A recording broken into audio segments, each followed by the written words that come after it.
rock hunting and didn't realize there was a light bar on top of that thing. Got in here, didn't just get stuck. We broke the tie rod, which then made the thing totally inaccessible. So now Matt, our customer, is down here helping save his machine. You couldn't even see this last night because it was so dark. So even if we got through all this, we definitely wouldn't have gotten through this. And as you go further down, it gets worse and worse and worse. Oh, we didn't just break the tie rod, we also popped that tire. And I say we loosely because I wasn't driving.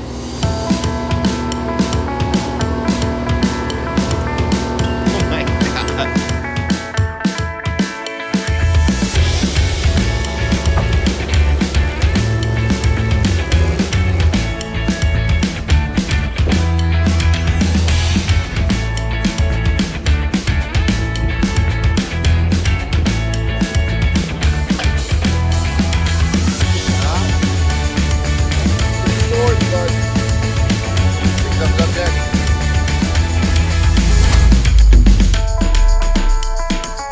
Hey, welcome back to California, part two. Thanks for having me.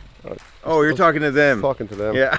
Here with Brian Helfrich, we are here on this incredibly massive giant boulder waterfall. It's just enormous, right? And when I say enormous, literally some of these rocks are 7 tons a piece. Not 7,000 pounds, but 7 tons. That's 14,000 pounds. But we've gotten a lot done. We've got some really interesting drops, but now we're moving up into more of a flatter area, and we're going to take advantage of that. Like when you're coming down a steep slope, a lot of times the waterfalls kind of line up straight. You don't have room to twist and turn it that much, just like water would in nature. You don't see waterfalls in nature on a big slope zigzag back and forth. They might change angles back and forth, but they're not going to twist. Now we've got kind of this plateaued off area, this flatter area. So we're going to take advantage of that, create a nice little upper pool up in here, make it friendly for the kids to come in. At some point there's going to be some stone stairs that come down to a patio close to where this red pipe is. So picture walking down some really nice stone steps, some boulder work walls on the side, nice little patio in here, coming almost up to this pipe, and then allowing them to come right into this kid-friendly pool in here. And I can see, Jack, you've already started kind of painting it out with some twists and turns in there. We're really going to try to give this thing some shape. And then another fun waterfall that the kids can like swim right up to and maybe get their heads under or something. Like Brian said, the point here is to make this section kind of interactive. They plan on having events here, weddings and parties. If there's like a big patio space here, I can picture people standing here and waterfall in the backdrop. That's going to be a great shot. I mean, we got lots of great shots here, but as usual, we take all kinds of sight lines into consideration when we're building and designing these water features. And this place has no shortage of sight lines. You've got houses, you've got entrance to gardens, you've got walking paths. So there's lots of places to be able to see things from. And we're always jumping back to look from those spots when we're building. So as we set a rock, we run over to a spot over there, like, yep, looks good from here. And then we continue on. What we're gonna do now is we're gonna get our next section of liner in. We're gonna cut a piece of liner about 25 by 40, and we're gonna take and overlap it into this excavation right here. This has all been dug out behind here so that we can overlap that liner inside. Then we'll take all that liner, fold it all over the rocks, every bit of it, all the fabric, and then we're gonna backfill behind all this, essentially pinching that liner in, creating that shingle effect. So this liner will shed water into here and continue on down. So anything that makes it past the rocks stays in the system and makes its way into the pond. On today's video, you guys are gonna hopefully see us get this section done and possibly even get the wetlands started, if not finished, because we've got 4 days left here and a lot left to accomplish. Let's get it rolling.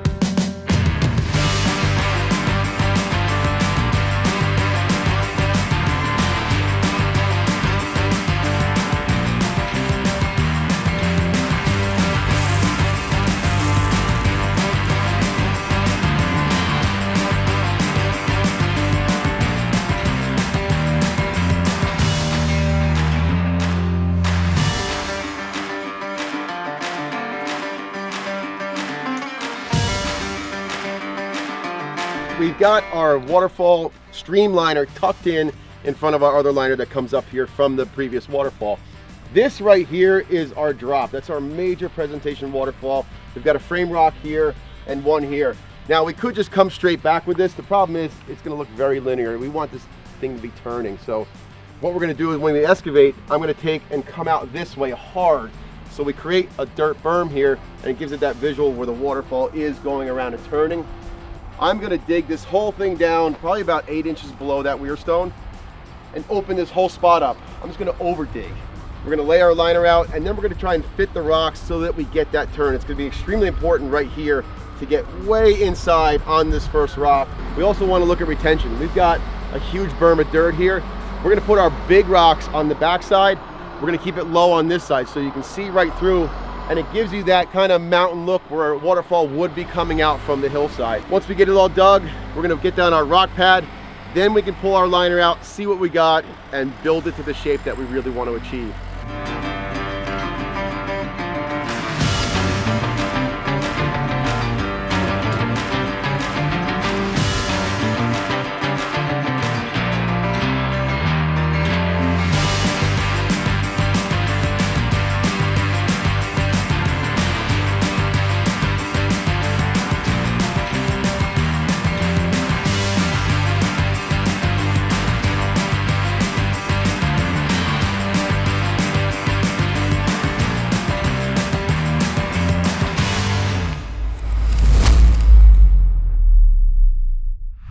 I'm really amazed at just how much we got accomplished in 3 days here. To build this much stream waterfall in that amount of time is nothing short of just Herculean. These are the 2 largest rocks Brian and I have ever set in a residential water feature. Now we've done commercial stuff that's been this big, but in somebody's backyard, never. We're talking over 7 feet tall. This is gonna be just a massive, massive waterfall. We're gonna have 50,000 gallons of water just hammering right through here, thick water. And what's cool about this spot here is this is where we're actually looking to do a set of stairs coming down to a landing. From there, you can go down along and follow the trail to the other side of the pond, or dig this out and step down to a sunken patio. So this would all be wall inside here, probably some sort of a fire pit area. You could sit here, take pictures of this gigantic waterfall. We designed this area here to be like kind of like a kiddie pool. It's going to be about 18 inches deep. We're going to fill it up with pea gravel, like really soft, small, smooth stones. And I see the kids going in here, playing amongst the rocks, going under the waterfall, and hanging out in the shallower waters. Now that this part's in place, and these were really difficult to set, imagine taking a stone that's 8 or 9 tons, standing it up vertical, and then getting it to balance there so you can then frame it with another one. Then we're going to come in with all the support rock work. Now you can see here we've got this cut out. We're going to bring a rock in here and flank this side. Same here. You've got to give those big frame rocks some structure. Otherwise, Brian's famous line looks like 2 goalposts, and we don't want that to happen. Now that we set almost 100 tons of rock in that waterfall, our rock pile is, believe it or not, starting to dwindle. And we've had just massive amount of boulders up here. So now it starts to get difficult trying to find the ones that you want. Takes a lot of like searching and thinking about interesting ways you can twist and turn these to make them do what you want. We've got just a gorgeous day here in SoCal. We're gonna get going on finishing up this waterfall. I wanna see this waterfall section completely done, 100%, edges and everything today, so that tomorrow, or maybe later on this afternoon, we can actually dig our constructive wetland filter and get onto that next piece.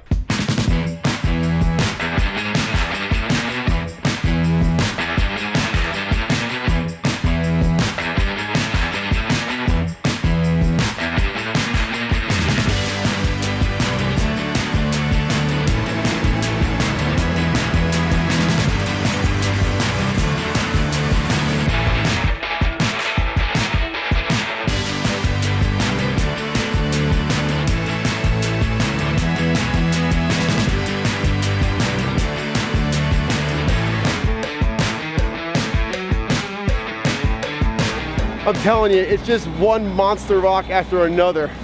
All these gigantic boulders just placed in. They're doing a lot of retention on the hillside, but they're also giving a serious amount of realism to this water feature.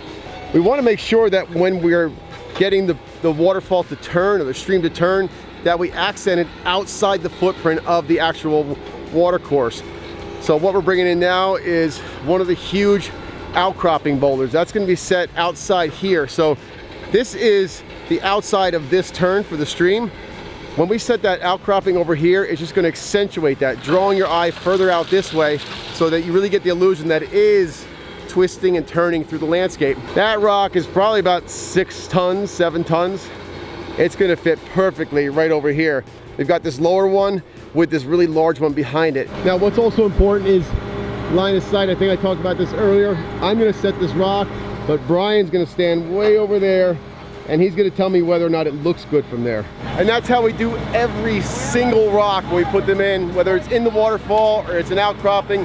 One of us will go across to the viewing area and we'll get eyes on it. For me, it looks good standing right here, but from over there, it might be off a little bit. It might need to go up or down. So it's really important that if you are building a water feature, you're stepping back every time. You want to get to where you are going to be sitting in your kitchen window, whatever it is, and really look at what line of sight looks like. Because if it's off a little bit, it's easy to make an adjustment while you're building. When you're all finished, it's too late.